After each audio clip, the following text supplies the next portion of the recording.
centuries, mankind has been fascinated with realms outside of our conscious awareness.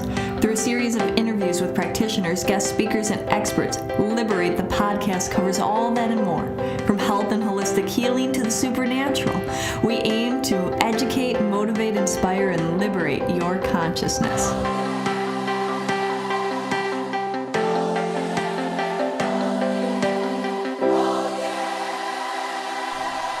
Hello, and welcome to another episode of Liberate, the podcast. Today we have another special guest with us. We have one of our own, Janelle, from Liberate Emporium. She's definitely one of those people that just lights up a room, and we're going to be talking about how she taps into the energy of crystals and all of the different facets and healing properties of crystals. Now, Janelle, as I mentioned, lights up a room when she comes in. She emanates that positive energy. She also does a lot of different other types of healing, Akashic record readings, among other things. And, let's introduce Janelle. Janelle, if you want to say hi. Hi. Tell us a little bit about yourself. Yeah, so I've been working with crystals for the last few years, and I've been also working as an Akashic record practitioner since January. So it's been going really well so far, and I'm looking forward to more.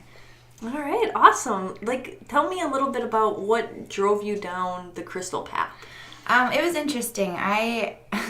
It's not like a fun story, but I did ayahuasca for the first time, and when I came out of it, I needed some real energy healing, and I met this girl who does energy clearings, and she put this crystal in my hand, and I guess my energy had just opened up from that experience, and everything shifted for me. I wasn't holding a rock or something that looked pretty. I was holding something that was actually very much alive, and just radiated this energy that I'd never felt before. It was an energy of protection and clearing, and just so many things started connecting for me, and I was like, wow, this is amazing. So that was the first crystal experience for me, and from there I actually went into a store and just started picking stones up one by one to see that I could feel their energy and connect with them. So that's where it started. Interesting. So for those that are listening, it was really like a one day no awareness to having this awareness and sensitivity. Because I think that's a lot of times people will come in and they'll feel they'll come in or they have questions about crystals and they'll say, I'm not sure if I feel it yet, or these different things. It can literally happen, and just a moment I that's the thing is, I feel like people come in, and I watch this a lot with my clients, they think about feeling it, and that's why they're not feeling it. They're almost processing it, am I feeling this? And for me, it was a feeling first. I didn't put anything on it when she handed it to me. I just allowed it to kind of come through, and I was just, I guess, very receptive to it. So it's interesting. Interesting. I often say, the sensitivity to energy in any facet, whether that is energy of feeling like energy healing, or feeling the awareness of crystals, or feeling people or environments or different things like that, is kind of in the analogy, and I know it's funny to say this, but the analogy of somebody's palate getting more accustomed to wine over a period of time. It's like at first, maybe they want to taste the differences and describe the tannins or the different things, but it's just red wine or white wine. But after a little bit of time, and they just drink it, they start to realize that this one tastes slightly different than this one, and this one has that. Absolutely. But it's the same thing with energy. Absolutely. Yeah. Awesome. So you have this awareness where, and for those that don't know what ayahuasca is, you want to just tap in a little bit. I don't feel like I still know what it is, but it was a really crazy experience.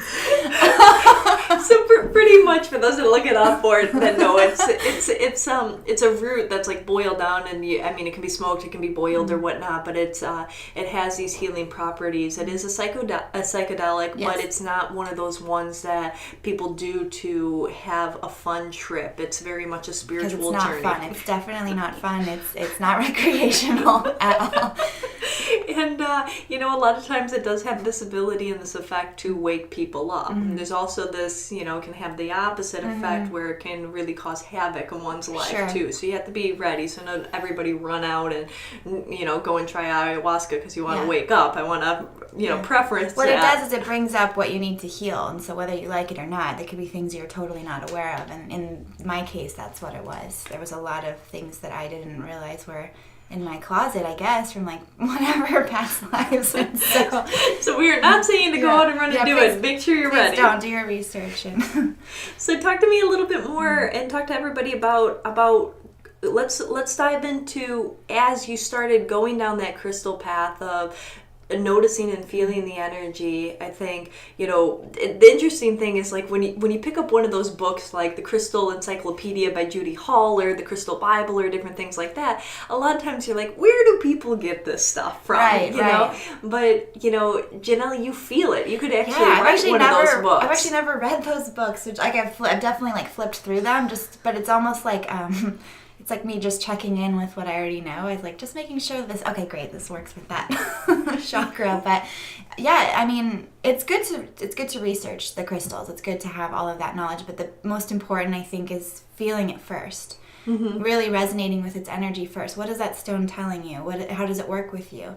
And coming to those conditions on your own with it. And then going in and doing the research and seeing how you can pull out maybe more, like if there's something you're missing. So okay, yeah, because not every crystal or every stone is good for everybody. That's true. Yeah, and it's interesting, I've been drawn to stones that weren't ready for me. Like I would pick it up and I'm like, I really want this, but it was like, no, I'm not I'm not compatible right now, come back later.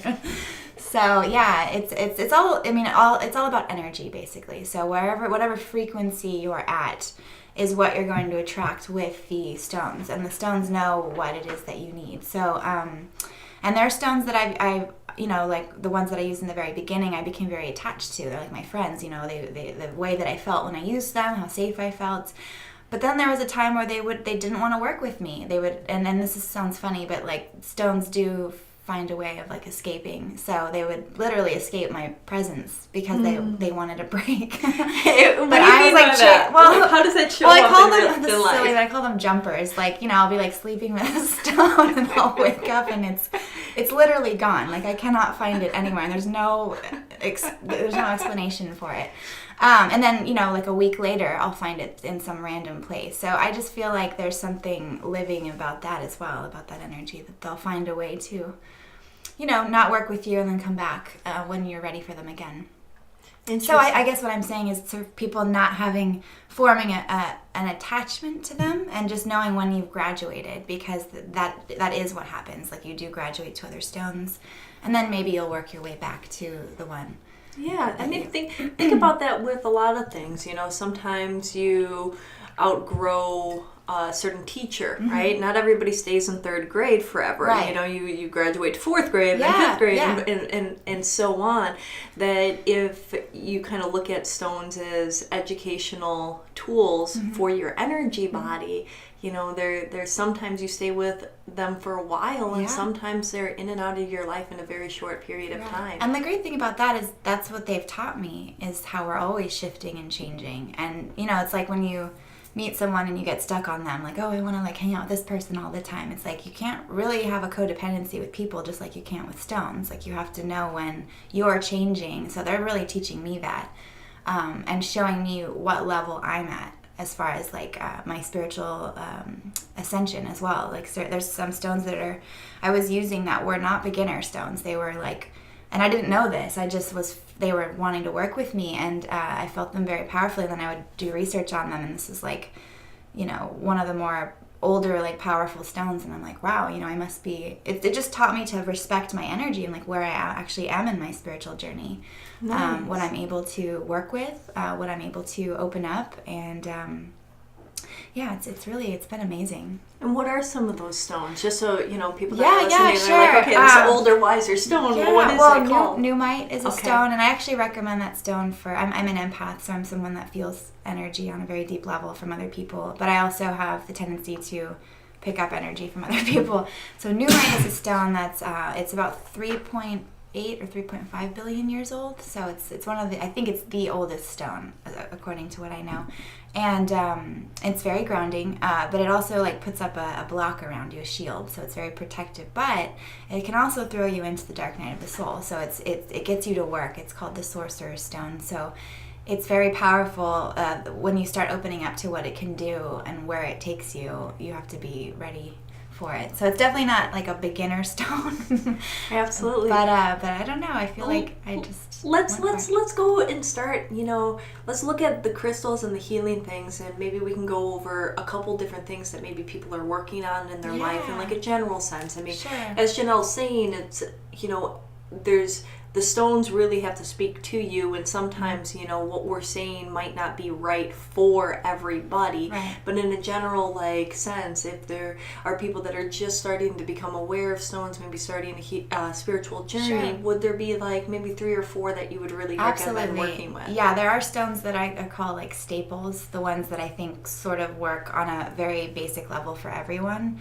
There's actually a lot of them, but I'll start with the few. Amethyst being one of them. I think that's a very universal protective stone. It's great for calming nerves, anxieties, things like that. And I feel like since so much of our society suffers with that level of energy does resonate for people. Rose quartz is a very, very gentle stone, but a very high vibrating stone for unconditional love. So I find it to be one of the easier stones to work with for the heart chakra because it is such a sensitive chakra, and there are other stones that can overactivate it and make people really sensitive to it or pull out too much. So I suggest rose quartz as like a gentle sort of introduction to that. And then, let's see, what are some of the other ones? Basic grounding protection stones, I would say black tourmaline and smoky quartz are the easiest to work with. I would stay away from black obsidian. It's a working stone, so it's the kind of stone that will pull out things that are underneath. So if you're not ready to do the work on yourself, I wouldn't pick that up. So black tourmaline, it pulls out negative energy, but it adds positive energy back. So I find it to be grounding and really soothing, for people who need that.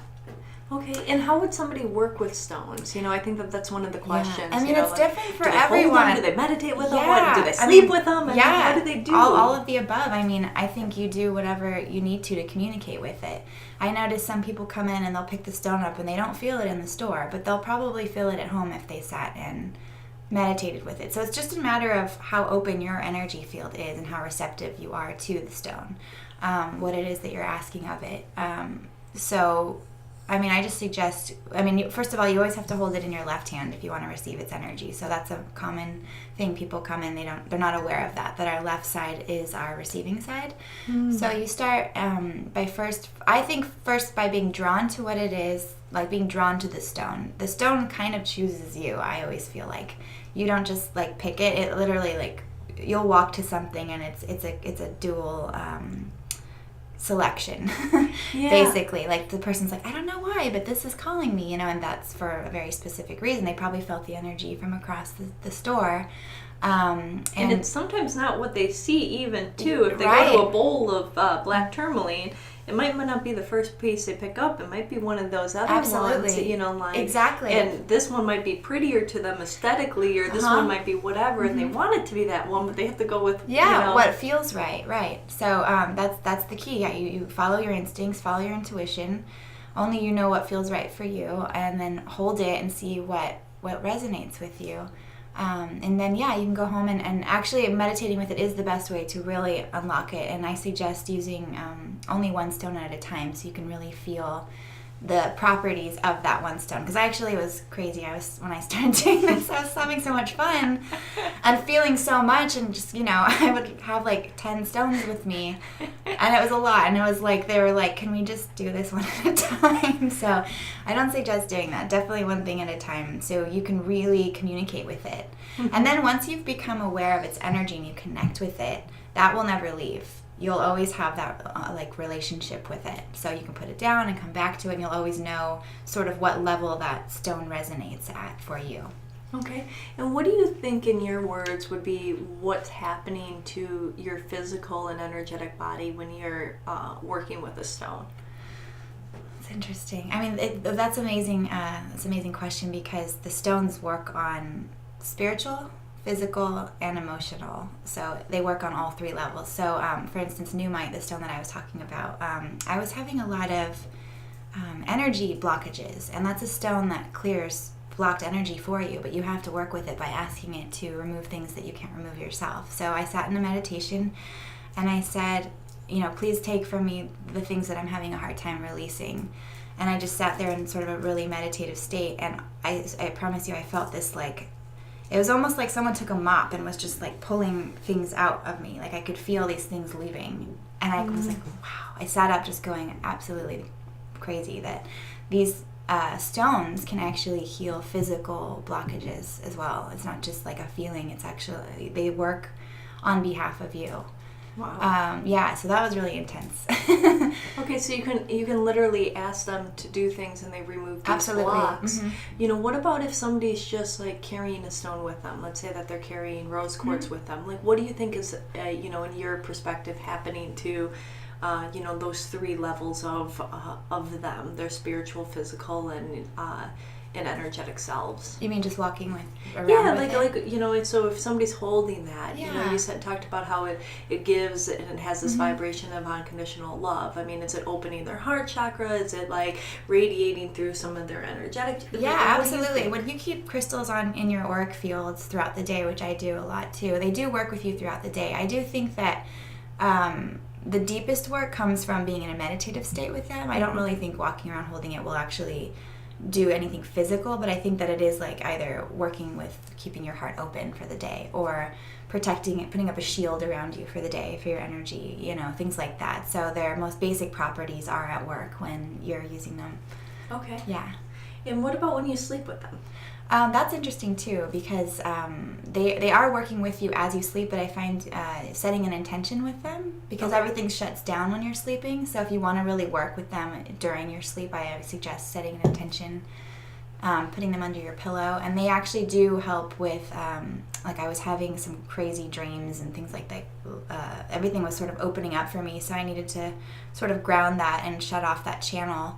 And so I put stones under my pillow and asked that they help sort of like guide me through the night safely, and they worked. Yeah, I mean, I felt more peaceful and yeah, that's an interesting thing. In my studies and learning, the stones have consciousness. Yeah, and so do, when you instruct their consciousness to work with especially with what they're good with, and clear quartz is a good example of that, because it can mimic any energy of any crystal. So you say, I instruct you to, continue to clear out the blockages in my heart chakra for, until I tell you to stop, or whatever the case may be, and it will actually go to work. Absolutely. And I think that might be why in a meditative state you're concentrating and you're focusing on what it is your intention might be. Absolutely. And commanding that. That's an interesting choice of words too, instructing, because that's exactly what you're doing with them. It is just a rock until you open it up, essentially. It is just a thing that's been laid into the earth, until you ask it to help you.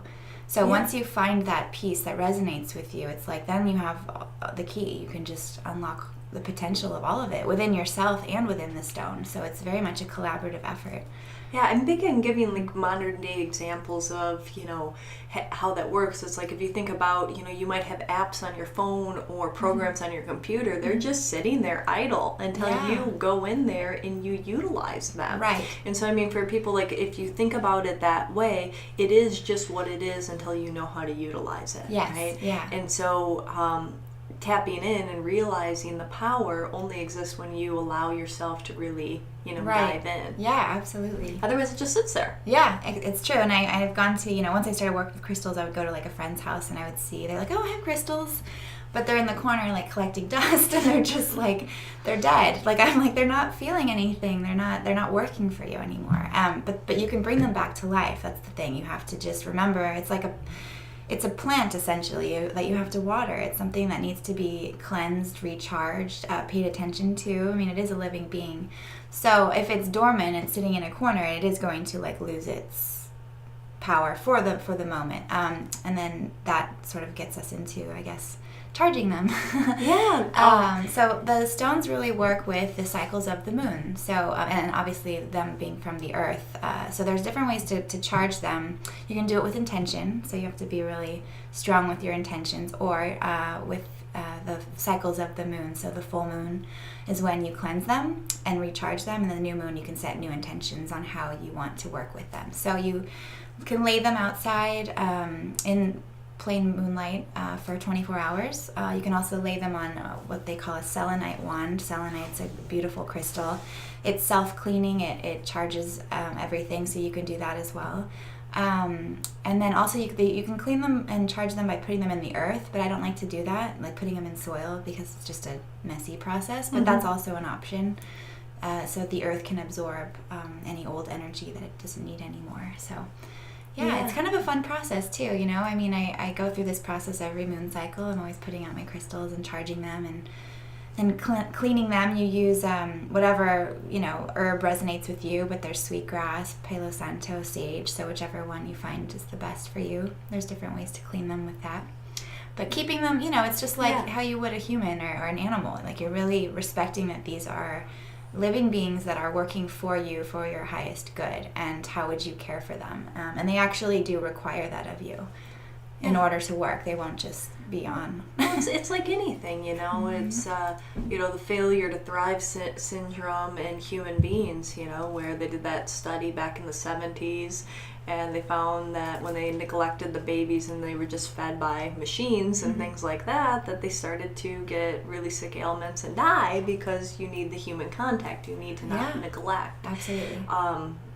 But going back on that cleansing element, you know, and this is, if you look at how you can cleanse your crystals, that's the same way you can cleanse yourself and recharge yourself. And so, you know, think about it in a very simple form is the purification by all four elements. Purification by water, purification by wind, purification by fire, and purification by earth. And so, you know, I think that's you know, and I would agree. I love the moon energy, because, you know, if you put your crystals out in the sun, they can bleed, all that beautiful color. I mean, it's not going to hurt the energy of the crystal, but, you know, if you have this beautiful citrine or amethyst, all of a sudden it becomes kind of see-through and clear. So, you know, that's one of the things. And there are different stones that don't like different processes. So you have to really, that's why I say to research, because that's where the research really comes in. The people that have done this work before, I discovered crystals, they really know what they're talking about, because there are stones that cannot be put in water to clean, because they're made of water, so they'll disintegrate. Or stones that, like you said, don't like sunlight, like citrine and amethyst, because they lose their color and they probably lose a little bit of their they just don't resonate with that frequency. And then there's stones that you can't put in salt and things like that. So it goes on and on. So just really kind of, I actually have, I categorize my stones based on, there's so many different categories. And it gets a little crazy. I'm like, do I go by chakra or do I go by cleansing methods? I don't know. But you have to, like, if you start developing a collection, it's important that you respect the needs and cares of each one. So, you know, how they like to be treated, basically, just like people. I mean, honestly, it is kind of the same thing. Yeah. You know, and they're all unique, and they are. They all have different personalities. So you have cleansing them, activating them. You know, allowing yourself to pick the ones that are the best for you at those period of times, and also that important note that don't get too attached to them, because there's going to be a process of when you move beyond certain ones and into something different, and then there might be a process where you go back to it. Absolutely. Right? Yep, that's definitely true. So what about, you know, we talked about some beginner stones, but let's look at maybe, you know, what would you say the 3 biggest categories of people seeking stones would be? You know, like protection, love, like what I would say definitely protection. That comes up a lot, because as we shift our consciousness and energy, a lot of people are becoming more and more sensitive, and with all the energy work people are doing, we're opening ourselves up more. So I find I'm constantly, I don't know if it's just me pulling people in with my empathy, but I feel like I'm seeing a lot of empathic people that need this kind of help, especially children too, needing this shield of protection. We're very sensitive to energy. The other one would be anxiety, and that is a major thing. I think it's a major problem, you know, obviously with everybody, but we all suffer this. But there's a lot of stones that really help kind of ground those worries and energies. So I'm finding that there's a lot to that too. I think the other one would be probably, sorry, I'm going through, emotional. Yeah, just people that have like emotional attachments, grief. Those are things that come up a lot too. They just cannot let go of something. So in that case, I give them Light or Apache tears, which really helps with that. And those are really gentle with working with those types of energies. So I would say the top three would be those. Okay, so you have Apache tears and Light for grief. What are your top two stones for protection and for anxiety? Protection, depending, and this is interesting because this is where it gets very layered, is depending on that person's energy. So the pyrite is probably one that's multi-purpose that could be used for most people, and no matter how sensitive they are. But then black obsidian is also great for protection, but that's usually for people who are more spiritually advanced or deal with greater amounts of darkness, like they've from past lives or whatever. And that's a very deep stone, but that's a very protective stone too. Smoky quartz is probably the most gentle out of all of them. So I would say I give that to people who are really, really at the base, like beginning level, where they'll feel comfortable using that.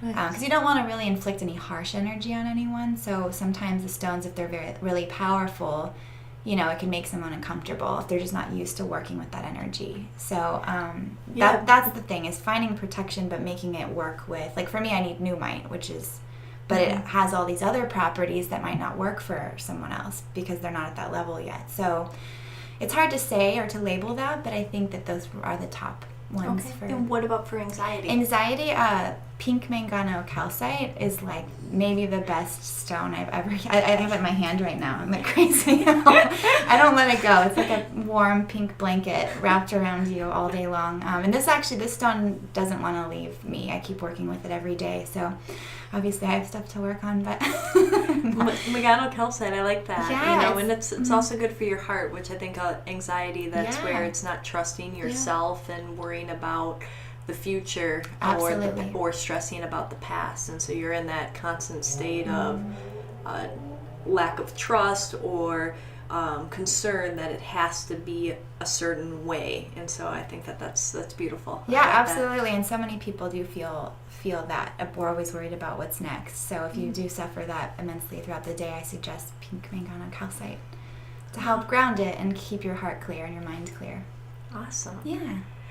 So in kind of wrapping up a little bit on everything about crystals and working with their beautiful energies, is there anything that we still haven't kind of talked about yet that you think that is an important note to add?